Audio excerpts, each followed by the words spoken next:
Where's the model? Hello, hello, hello, and welcome, and welcome back to another stream. I'm a little. There we go.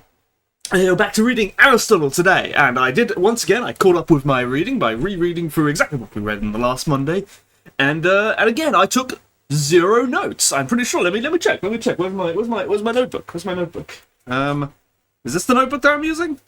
No, that's not. Where's my Aristotle notebook? You see, it's so I've written so few notes. I don't even know where the notebook is. Here it is. Where are my Aristotle notes? Aristotle. I've got less than 1 page worth of notes, and there's nothing of any substance written in it. Pun unintended.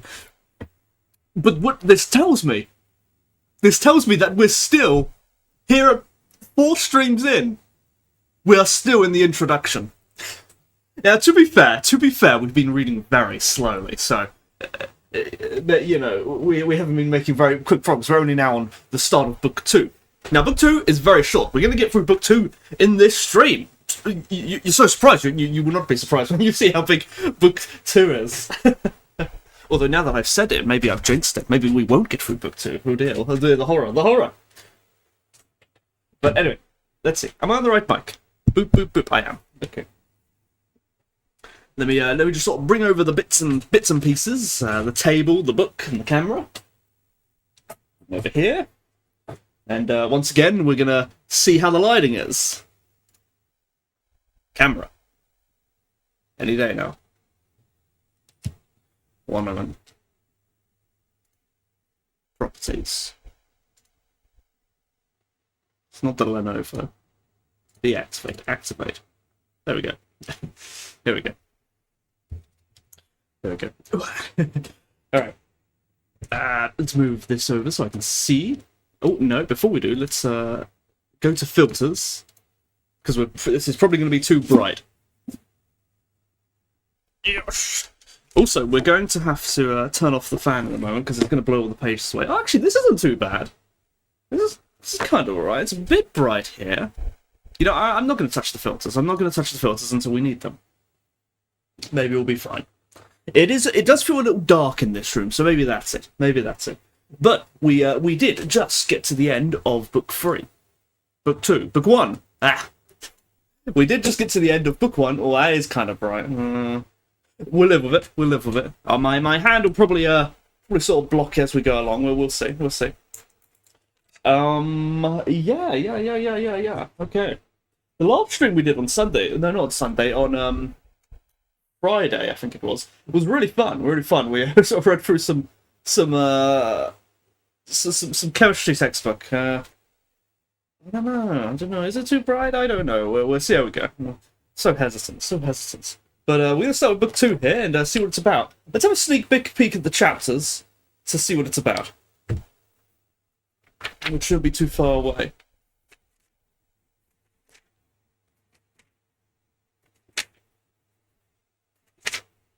Book 2. Book 2 is about general considerations about the study of philosophy. Can it be an infinite series? Or an infinite variety of kinds and causes? Different methods are appropriate for different studies. Okay. It's going to be looks like it's going to be the main focus is going to be about this concept of not being an infinite series, which is probably not going to be very good because the Greeks at this time were not that good at maths by today's standards. But let's just sort of have a go at it. It's another hot day today. It's been ever so hot here in England. So we will suffer a bit. Let's zoom in a bit, and I think my camera's a little bit blurry. I think I need to. No, I think that's alright. I would like it to be a bit sort of higher up, like that. No, there's nothing doxing below here. You just see my shirt and my shorts. It's very. I'm dressed in all white because it's very hot. Alright, let's get rid of this bookmark. We don't need this anymore. And let's sort of venture to have a go at it. I can probably rotate this whole thing a little bit. It doesn't need to be this like that. Let's have a go and see what book 2 is all about then. Okie dokie. Oh, I feel like I'm really far away. Oh, I know what's really far away. My monitor is really far away. I Bring that a bit closer. That's a bit better. And then I can go a bit closer with this, and then a bit closer with this, and a bit closer with my chair, and now I can see. I can see. I wish the setup wasn't so fiddly all the time. I wish it could be a bit more immersive in that sense. So I'm not even facing the camera one. There we go. There we go. Let's see. The investigation. No, we're not ready yet. Still not ready yet. Where's my bottle of water? I gotta drink some water. One moment.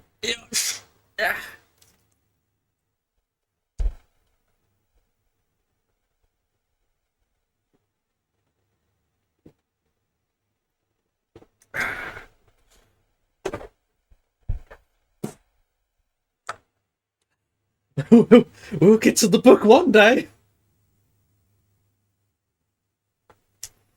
The investigation of truth is in one way hard, in another way easy.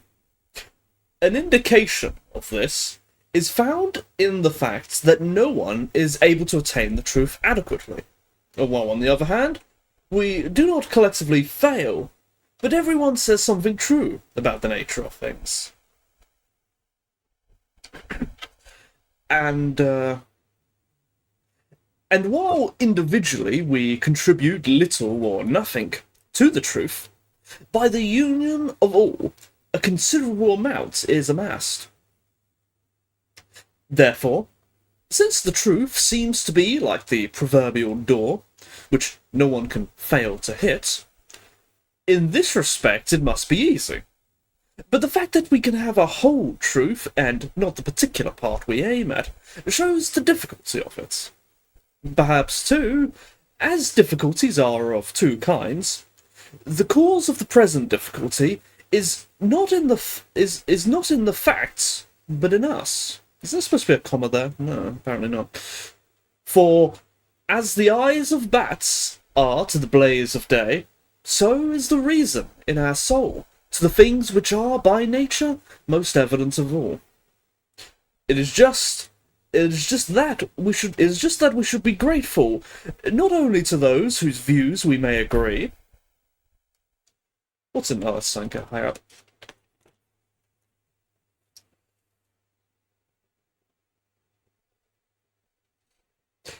But also to those who have expressed some more superficial views.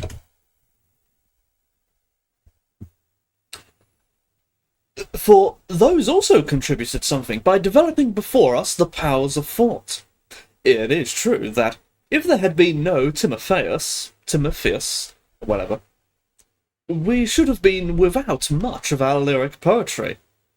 But if there had been no Phrynis, there would have been no Timotheus. The same holds good of those who have expressed views about the truth. For from some thinkers we have inherited certain opinions, while the others have been responsible for the appearance of the former.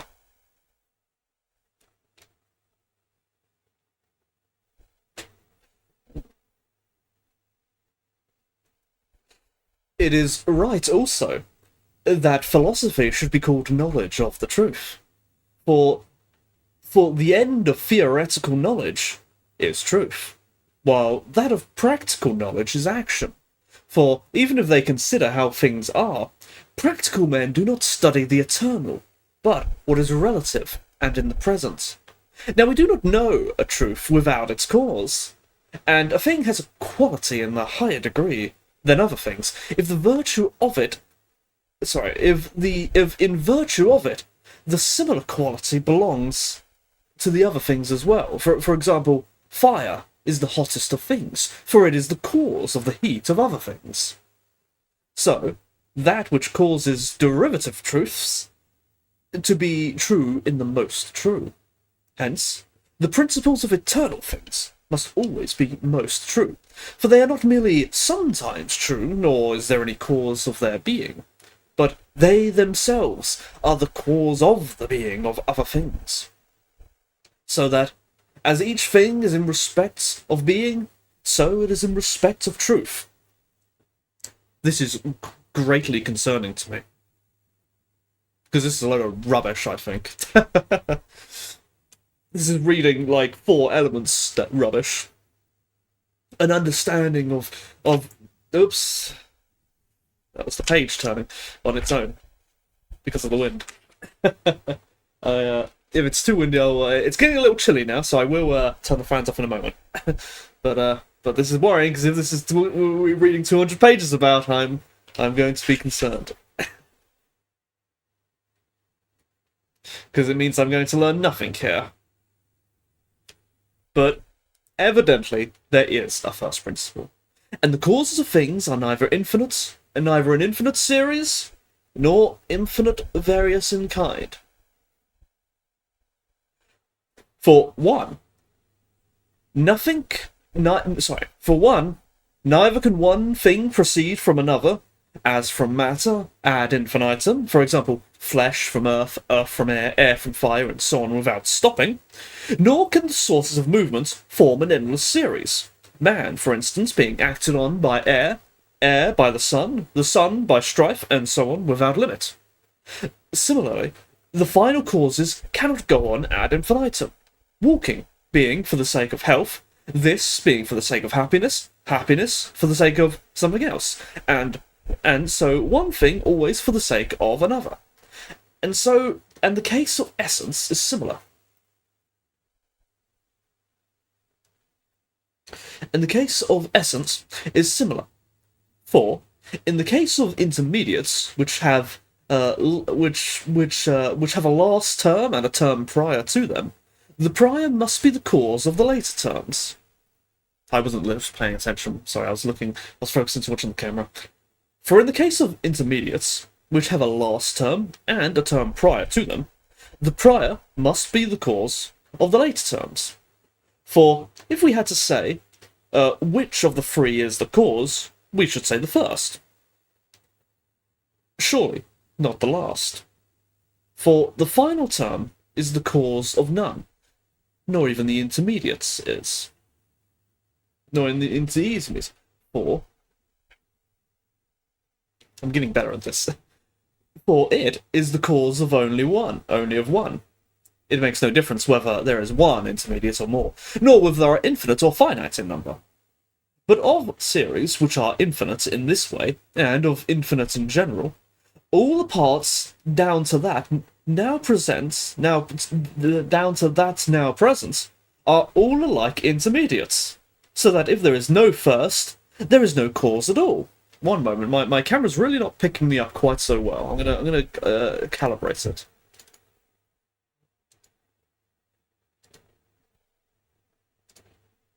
There we go. Forgive me for immersion breaking. Nor can there be an infinite process downwards, with a beginning in the upward direction, so that water should proceed from fire, earth from water, and so always some other kind should be produced. For one thing comes from another in two ways. Not in the sense which from means after, as we say from the Isthmian games comes the Olympian. But either as the man comes from the boy by the boy's changing, or as air comes from water. By as man comes from the boy, we mean as that which has come to be from that which is coming to be, or as that which is finished from that which is being achieved. For as becoming is between being and not being, so that which is becoming is always between that which is and that which is not. For the learner is a man of science in the making, and this is what is meant when we say that from a learner, a man of science is being made. He's really explaining this very poorly, what is actually extremely simple.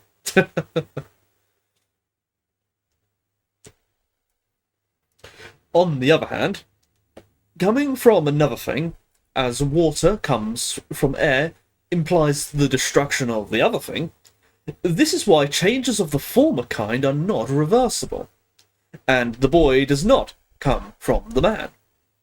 For it is not that which comes to be something that comes to be as a result of coming to be, but that which exists after the coming to be. For it is thus that the day, too, comes from the morning, in the sense that it comes after the morning, which is the reason why the morning cannot come from the day.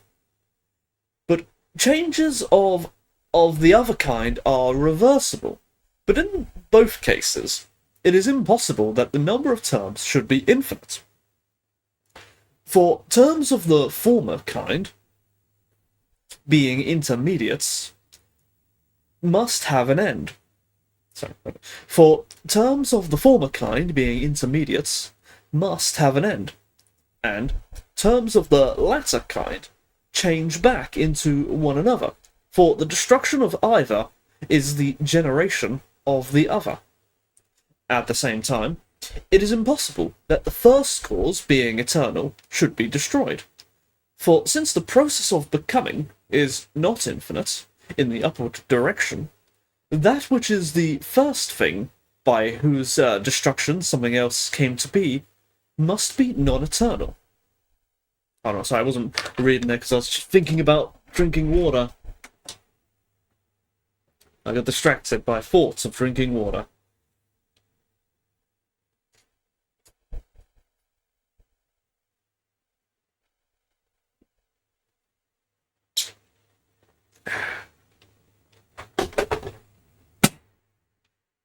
Let me read that again. It was this, I think. At the same time, it is impossible that the first cause, I assume this here is his primer mover, which he has not elaborated on yet, but just the general concept of both being a first cause. Also, holy moly, I didn't cut my fingernails again. At the same time, it is impossible that the first cause, being eternal, should be destroyed. For since the process of becoming is not infinite in the upward direction, that which is the first thing, by whose destruction something else came to be, must be non-eternal. Hold on. I'm not understanding what he's saying here. Because this seems a contradiction. He's saying it is impossible that the first cause should be destroyed, and then is sort of something saying here that by whose it must be non-eternal. Hold on. At the same time, it is he maybe is saying that if the first cause is eternal, it is impossible that it would be destroyed, so the first cause is not eternal. I think that's what he's saying. Further, the final cause is an end. And that sort of end, which is not for the sake of something else, but for whose sake everything else is...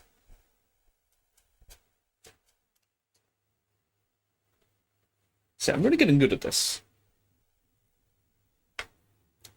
Is... So that if there is to be a last term of this sort, the process will not be infinite. But if there is no such term, there will be no final cause. But those who maintain the infinite series eliminate the good without knowing it. What is he talking about the good for? Wow, I'm really not capturing the camera. What's going on? It must be because I've got too much light coming from the side. I think that's it. I'm not emoting so well. We'll get to here and then I'll go close the curtains. So that if there is to be a last term, this sort, the process will not be infinite, but if there is no such term, there will be no final cause. But those who maintain the infinite series eliminate the good without knowing it.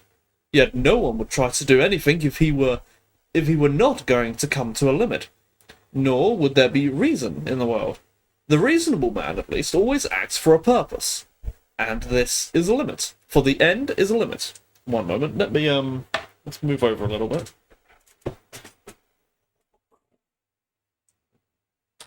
And I'm gonna go close those curtains. Because there's too much light.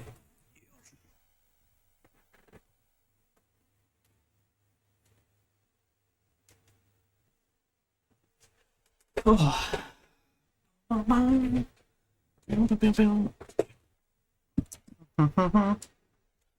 See, that's so much better. That's better.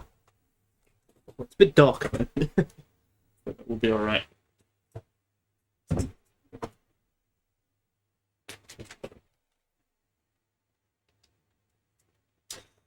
We had a good setup earlier. Let's see if we can keep it. Now it's kind of dark. Now we do actually need those filters. I think it was this one's. Oh, we had another filter there. Okay. I think it was these filters that we were using. Okay. Whew. Hell, I need to move way closer again. I've moved too far. I can't see anything if I'm too far away. Hang on. Oh, what's blocking me?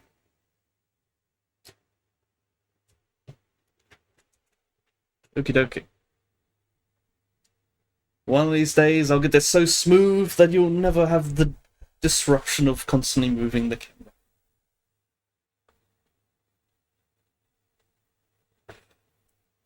But the essence, also, cannot be reduced to another definition, which is filler and expression. For the original definition is always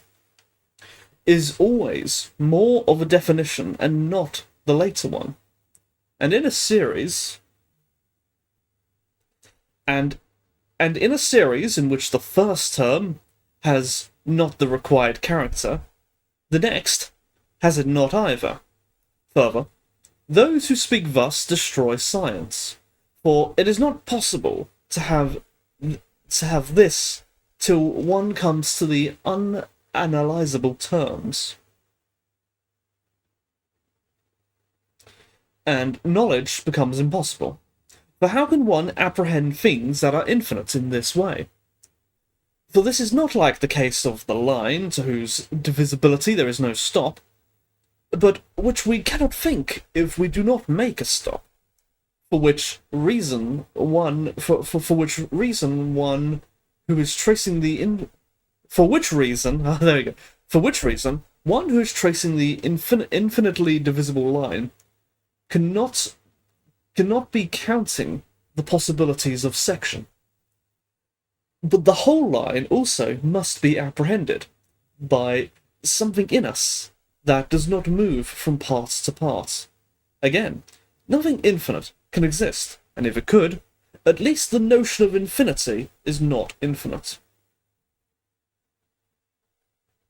I'm going to have to calibrate again, aren't I?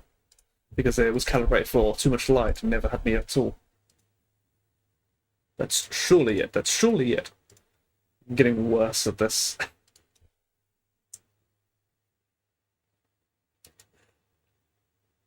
But if the kinds of causes had been infinite in number, then also knowledge would have been impossible.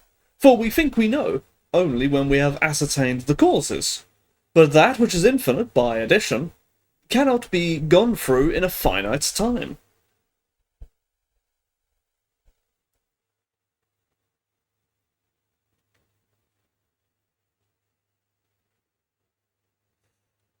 The effect which lectures produce on a hearer depends on his habits, for we demand the language we are accustomed to, and that which is different from this seems not in keeping, but somewhat unintelligible, and foreign, because of its unwontedness.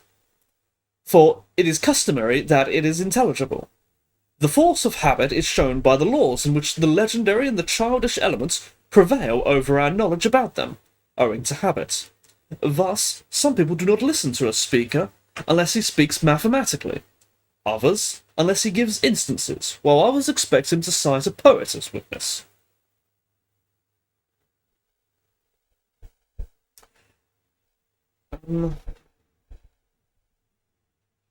What's the angle here?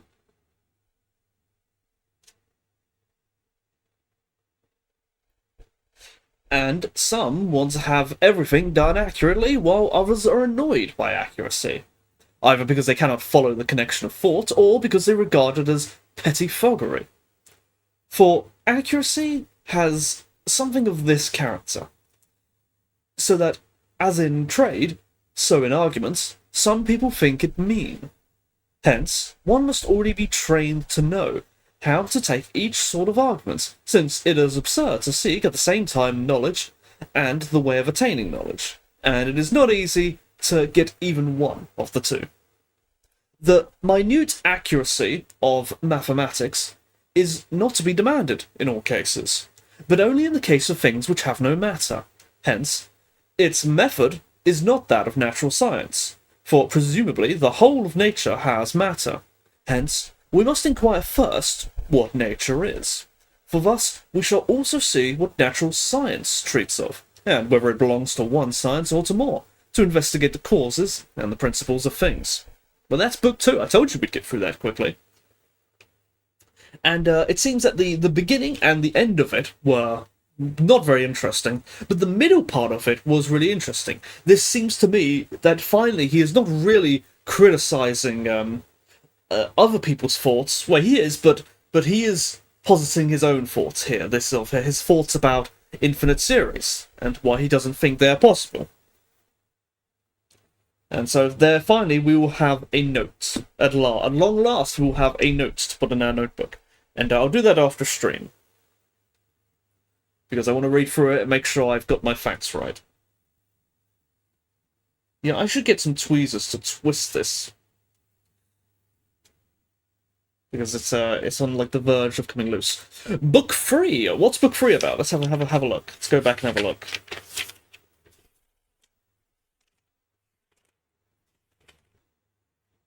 Book 3. The main problems of philosophy. Can one science treat of 4 causes? Are there primary axioms? Can science treat of all substances? Does the science of substance treat of its attributes? Ooh, this is we're getting into the real meat of it now, aren't we? We're getting into not the meat. We're getting into what comes from before the meat, but is after the superficial things. Somewhere in between. You know, we're not in the meat yet, but we're getting into the real food here. Everything before has been total introduction, but I think we're finally actually getting into some actual thoughts. So we'd better pay attention. The easy part is over. We must, with a view to the science that which we are seeking, first recount the subjects that should be discussed. These include both the other opinions that some have held on the first principles, and any points beside these that happen to be that happens to have been overlooked. For those who wish to get clear of the difficulties, it is advantageous to discuss the difficulties as well.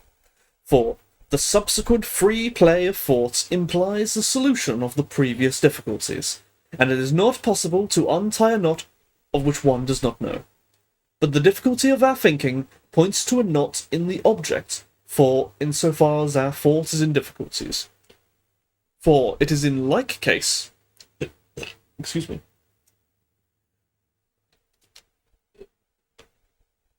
For it is in like case with those who are bound, for in either case it is impossible to go forward. Hence, one should have surveyed all the difficulties beforehand, both for the purpose we have stated, and because people who inquire without first stating the difficulties are like those who do not know where they have to go. Besides, a man who does not otherwise know, even whether he has at any given time found what he is looking for, or not, for the end is not clear to such a man, while to him who has first discussed the difficulties, it is clear. Further, he who has heard all the contending arguments, as if they were the parties to a case, must be in a better position for judging. Hello, Luca Vortis. Hello. We are Aristoteliing today. We have made it to book 3 of his Metaphysics. And I think finally we are past the introduction, 4 streams in. I think we are finally past the introduction. Although here he is saying that, you should hear the arguments that people make first, so you'll be in a better position for judging. So that's probably the whole reason he had such a long introduction. Although actually, it's not really long at all. When does this whole book start? This whole book starts on page... what's the page? 500, and we're only on 513. Although these are very big pages, so maybe we're like by normal book standards, maybe we're 20 or 30 pages in. The first problem concerns the subject, which we discussed in our pre-factory remarks, as in the the preface. That's it. That's what that means. I'm pretty sure it's referring to the preface. It is this: 1. whether the discussion of the causes belongs to one or to more sciences, and 2, whether such a science should survey only the first principles of substance, or also the principles on which all men base their proofs. For example, whether it is possible at the same time to assert and deny one and the same thing, and all other such questions. And 3, if the science in question deals with substance, whether one science deals with all substance, or more than one. And if more, whether all are akin, or some of them that must be called forms of wisdom and others something else. And 4, this itself is also one of the things that must be discussed, whether sensible substances alone should be said to exist, or others also beside them, and whether these others are of one kind, or there are several classes of substances, as is supposed by those who believe in both forms and in mathematical objects, intermediate between these sensible things. Into these questions, then, as we say, we must inquire. And also, 5, whether our investigation is concerned only with substances, or also with the essential attributes of substances. Further, with regard to the same and other, and like and unlike and contrariety, and with regard to prior and posterior and all other such terms, about which the dialecticians try to inquire, starting their investigations from probable premises only, whose business is it to inquire into all of these?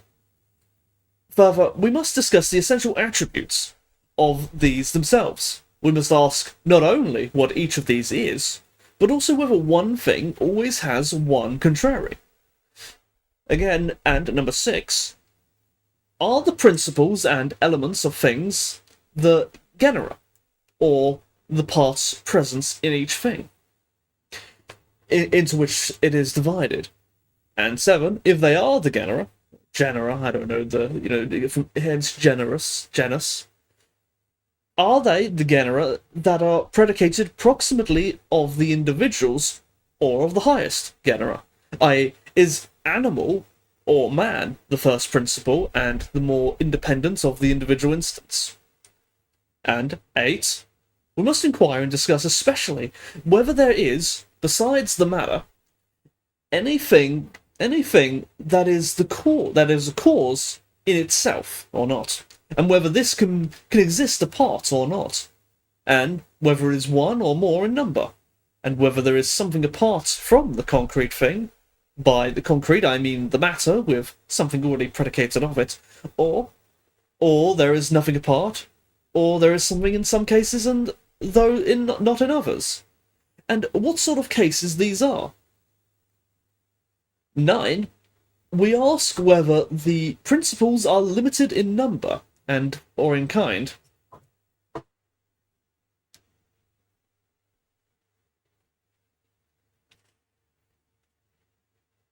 Both those in definitions and those in substratum. 10, whether the principles of perishable and of imperishable things are the same or different. My phone keeps lagging. Oh, that's okay. That's perfectly fine. Are the same or different.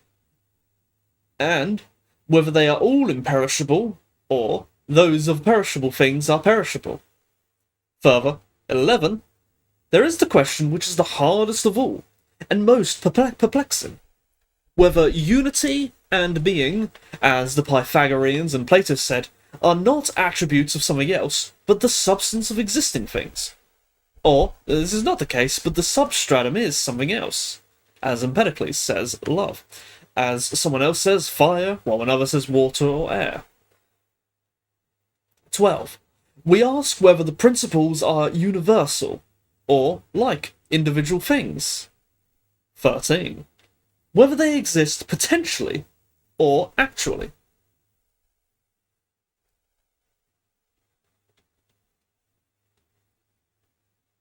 So I'm getting distracted. Whether they exist potentially or actually, and further, whether they are potential or actual in another sense than in reference to movement. For these questions also would present much difficulty. Further, their number 14 are numbers and lines and figures and points are a kind of substance or not? And if they are substance, are they separate from sensible things? Are they sensible things or present in them? With regard to these matter, not only is it hard to get possession of the truth, but it's not easy even to think out the difficulties as well. So I'm getting distracted, a noise outside. Well, we've got a laundry list of philosophical problems to tackle indeed.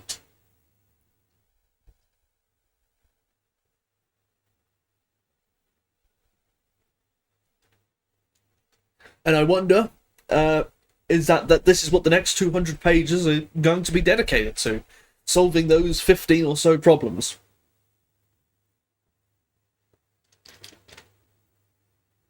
And indeed, he's right. It's not only difficult to think about these the solutions to these problems. It's hard to even think about the problems at all. They're very difficult things to address. None of them are really attached with reality or anything of that sort. They're very, very metaphysical.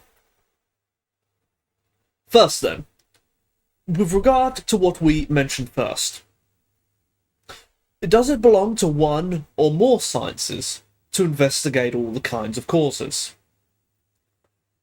How could it belong to one science? How could it belong to one science to recognize the principles if these are not contrary? Hold on, sorry, I'm losing it. Yeah, I'm thinking of what we just read too much. I think.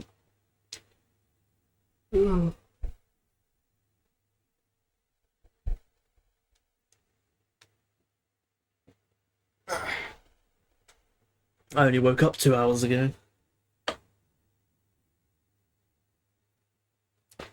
First, then, with regard to what we mentioned first, does it belong to one or to more sciences to investigate all the kinds of causes? How could it belong to one science to recognize the principles if these are not contrary? Further, also, side note, he uses the word science here, and this is long before Francis Bacon and the scientific method and all that. The word science here always eludes me because it's really not what we think of when we think of science today. It's not really empiricism and any of that sort of stuff. It's something really different. It's more, it's all coming from the Latin, scius, meaning know, sciere, to know. It's sort of, it's knowing. It's like it's scholarly stuff. It's like sort of like it means like sort of study itself. I think. Like is it a science? It's like, is it a school of thought? I think that's what it means.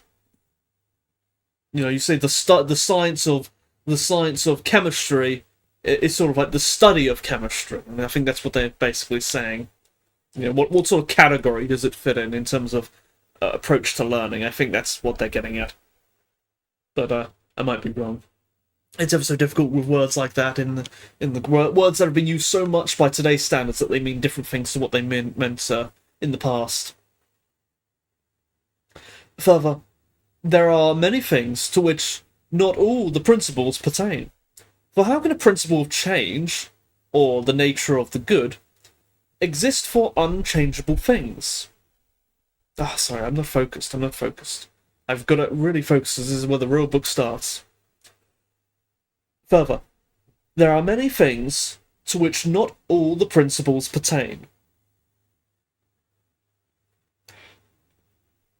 Sorry, I'm having one of those moments, where you read a sentence and it's like you never read it.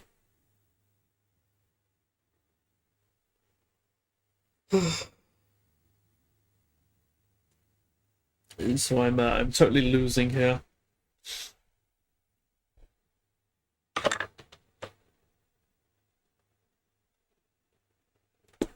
Further, there are many things to which not all the principles pertain.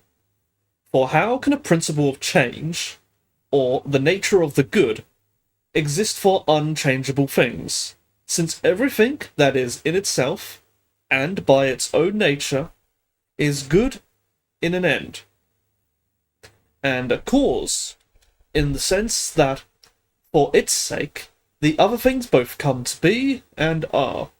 And since an end, or purpose, is the end of some action, and all actions imply change. Why is there a question mark there? Was I reading this wrong? Fuck.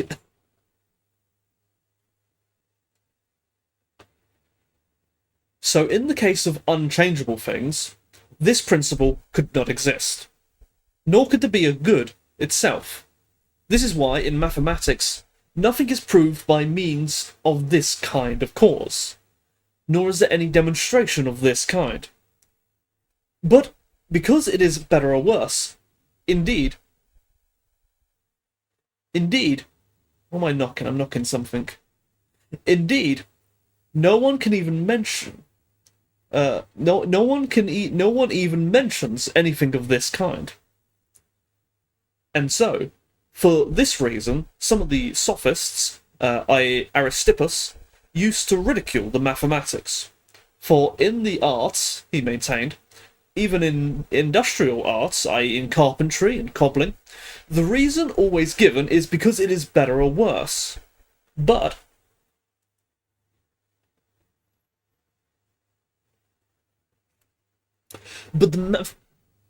the mathematical sciences take no account of goods and evils.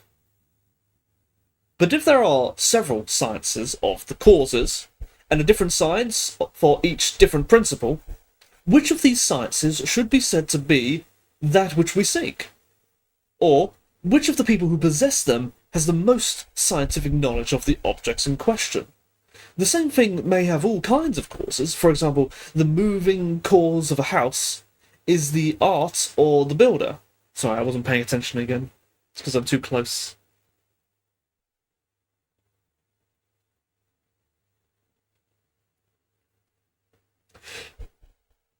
But if there are several sciences of the causes, and a different science for each different principle, which of these sciences should be said to be that which we seek? Or, which of the people who possess them has the most scientific knowledge of the objects in question?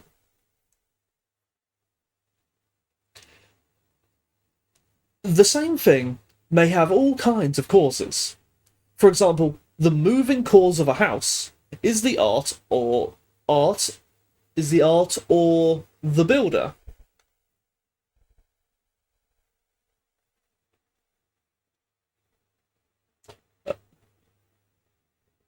The final cause is the function it fulfills. The matter is earth and stones, and the form is the definition. To judge from our previous discussion, speaking of something earlier, of the question... Sorry. To judge from our previous discussion of the question, which of the sciences should be called wisdom, there is a reason for applying the name to each of them. For inasmuch as the most architectonic... I'm not familiar with that word, architectonic. And for it is most architectonic and authoritative of the other sciences, like slave woman may not even contradict it. What is he talking about? The science of the end and of the good is of the nature of wisdom. For the other things are for the sake of the end. But inasmuch as it was described... Is that a mark? What is that? That's a 2. It's a 2. It leads down to quotation. For inasmuch as it was described as dealing with the first cause, and that which is in the highest sense, object of knowledge... I can't do this. Oh my god. My brain's fried today. I'm sorry, my brain's fried today. I don't have the brain juice today for this. Well, it's not too bad. It's not too bad because I have a lot of notes to make this time, so... The less I read, the better. Catch up on those notes and the sort of uh, make sure I know where I'm going. But I'm afraid my brain's fried today. We're calling this one a loss today. There's no point in reading further because I'm only going to have to reread it. So, we'll consider that one a bit of a failure. We got to about 15 minutes. I will.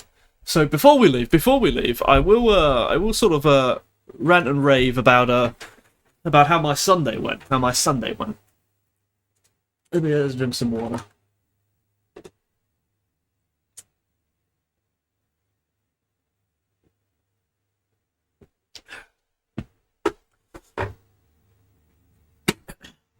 I was gonna say so on Sunday I'd intended to spend the day drawing and I was totally gonna make an outro screen. I didn't do it.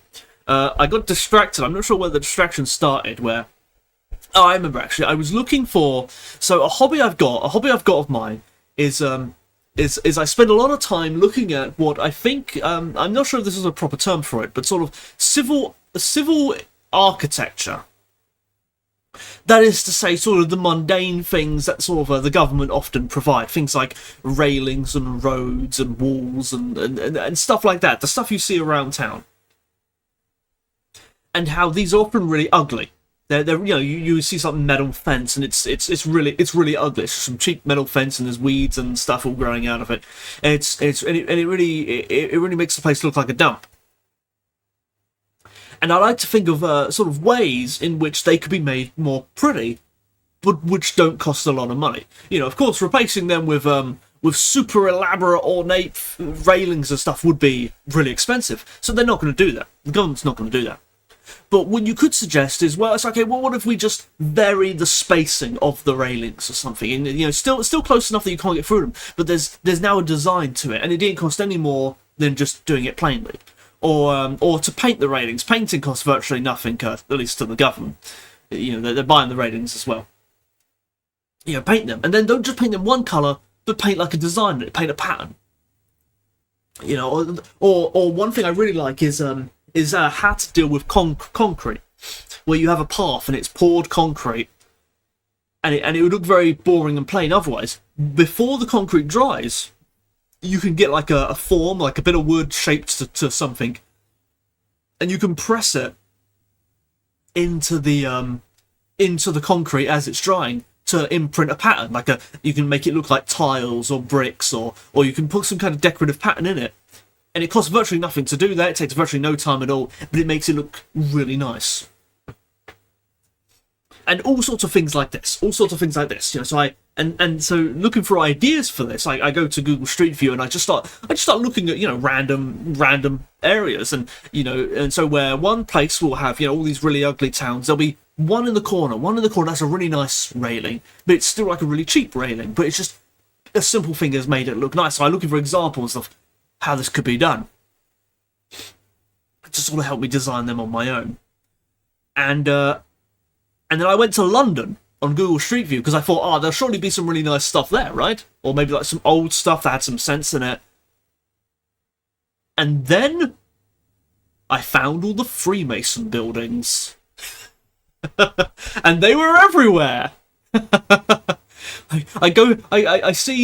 saw the checkerboard floor outside a door, and I thought, that's a good idea. It's just tiles are kind of expensive anyway, but they also serve a utilitarian purpose. They're quite hard wearing and they're smooth and they're easy to clean.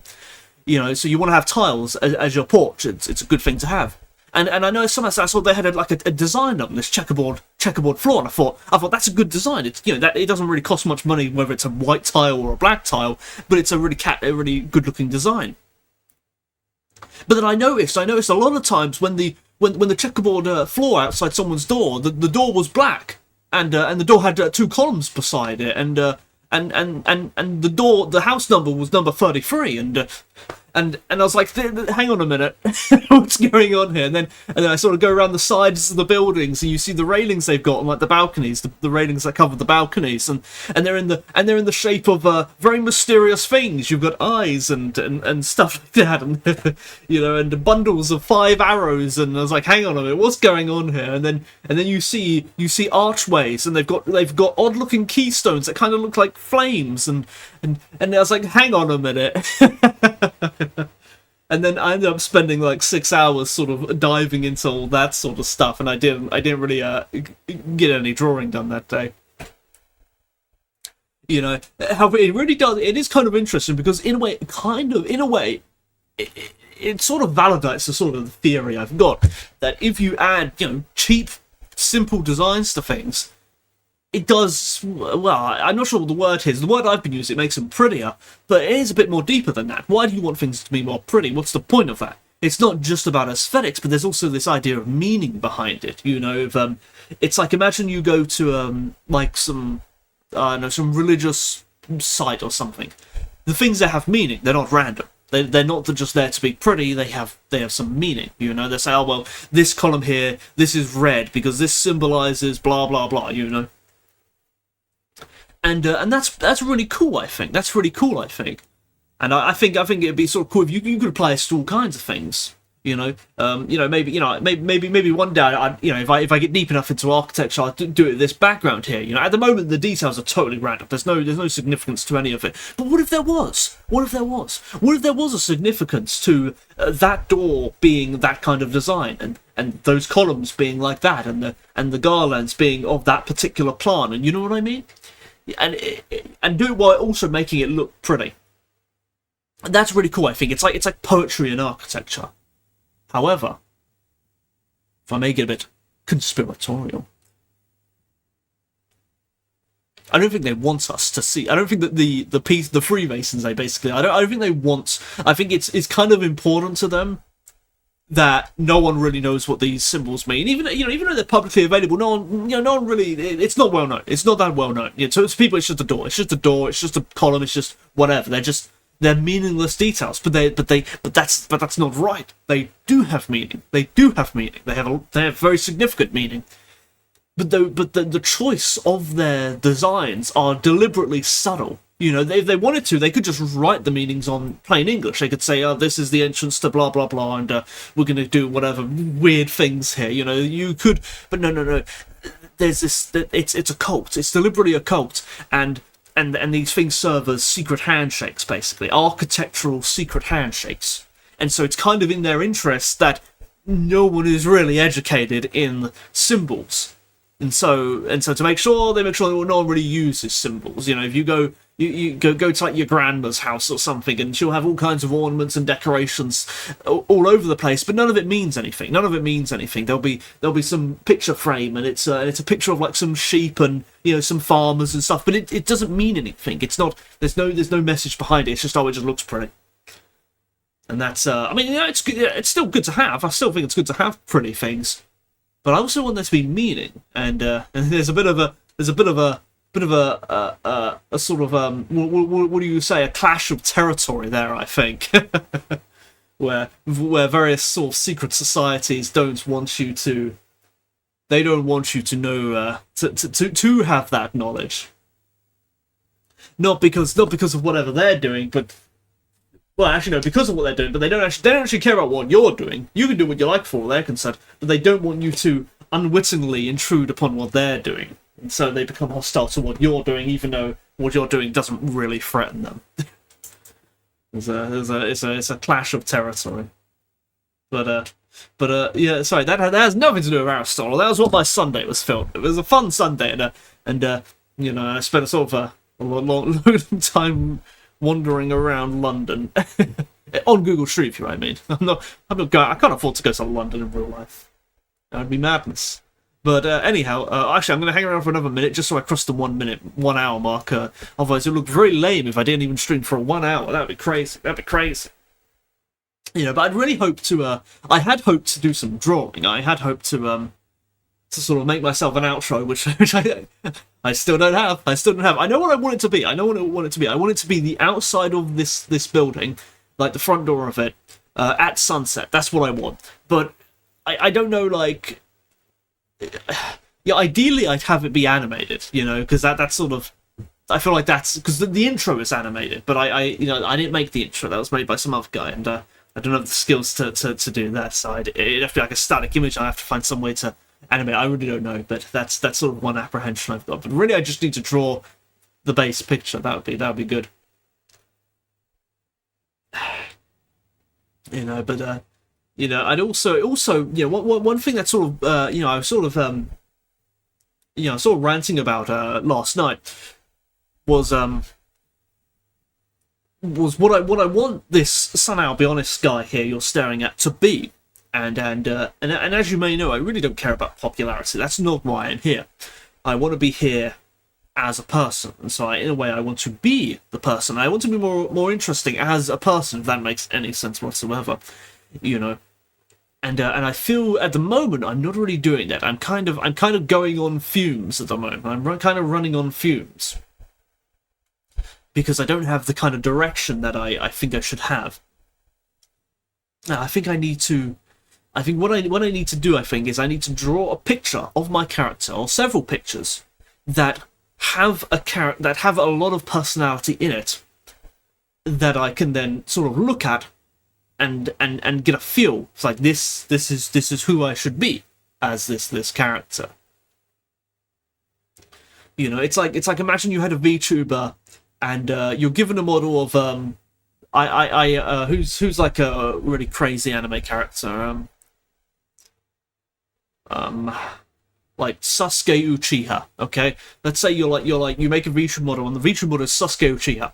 The model itself tells you a bit about how to be Sasuke Uchiha, and assuming you don't actually really know anything about Sasuke Uchiha, but you see this like this kid, and he's kind of edgy looking. He's got this edgy haircut, and he's kind of scowling. But it's kind of subtle. Just the model itself, because the model emotes. You know, you can smile, you can whatever, and so you might not play as Sasuke Uchiha. So instead of just looking at that, you have an artwork of Sasuke Uchiha. I don't know, doing like the hand thing. You know, the thing where he's like, you know, it's like, you know, oh, there's someone I must kill, and you know, and he's like really angry looking and stuff. And it's like you look at that, and then you think, okay, how do I be Sasuke Uchiha? And then you look at that, and you're like, I get it. He's literally me. And I think that's what I need. That's a terrible explanation, but we got past the 1 hour mark, so my rambling has achieved its purpose. Now, thanks for watching. This was not a very good Aristotle stream. This is not a very good one, but we have at least finally got into the actual book. I think we're past what is it's not really an introduction. You know, he's clearly spent a lot of time dedicated to sort of to critiquing all the various other thinkers. You know, but what I want to hear is I don't want to hear what they think. I want to hear what Aristotle thinks. So we're finally getting into that. And it's going to be very difficult. It's going to be very difficult, I think, if it's going to be anything like what we just read there. But maybe my brain's fried today. Maybe I'm not thinking quite as clearly as I normally do. But anyway, ta-ta for now.